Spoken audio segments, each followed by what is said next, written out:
This is a film about the natural world. And about Lynn Margulis, a scientist and teacher who turned my ideas about life and science upside down.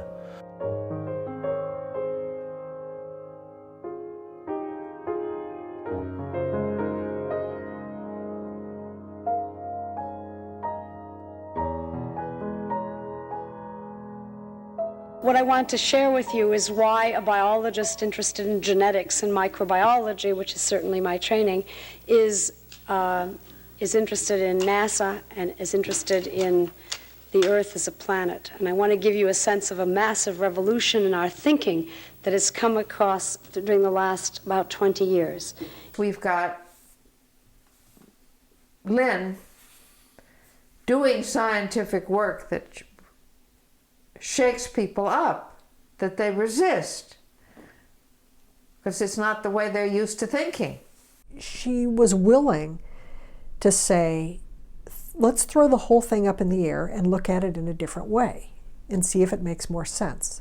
I was sitting at the microscope one day and I was asking her questions, and it was getting late, and she said, well, of course you got to go soon, don't you? And I said, yeah, I've got to go. I told her I have to go chase after this girl, and she said, Alex, when you want to stay and sit on a Saturday night and look at the organisms just as much, if not more, she held up her finger like that, then you want to chase pretty girls, then you'll be a scientist. And that line stuck with me. She's absolutely right. It was the passion that she had for her work was what she wanted to be doing on a Saturday night. She was in the lab, and that was what she truly enjoyed, and it showed through in all her work. There's the spore germinating in the soil. It's a little bit of time lapse here, and out comes an amoeba. Now the amoeba start feeding, and they start dividing and feeding and dividing and feeding, essentially feeding on bacteria until they deplete the bacteria. It's amazing. It's unbelievable. It's a different world. This is really The inner protist space. world. Yeah, it's the protist world. Yeah. Now that's the same organism. Those are the same organisms. Each of those is the amoeba. One of the amoeba you just saw. And they start aggregating toward an aggregation center, and they form this sort of slug stage. I'm sure it's reminiscent of organisms you've seen before. Anyway, so these are now the amoeba that didn't get into the pack, and these are the ones who indeed went multicellular. And so you have this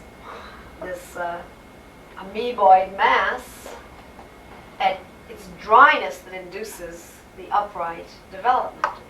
And so that if you cut through it, it's all packed amoeba, though. There's no hyphae or anything like that. It's all packed amoeba. You could really tell that that was what you wanted to be doing. What Lynn was saying about the cell encourages me in thinking about what we can do in human society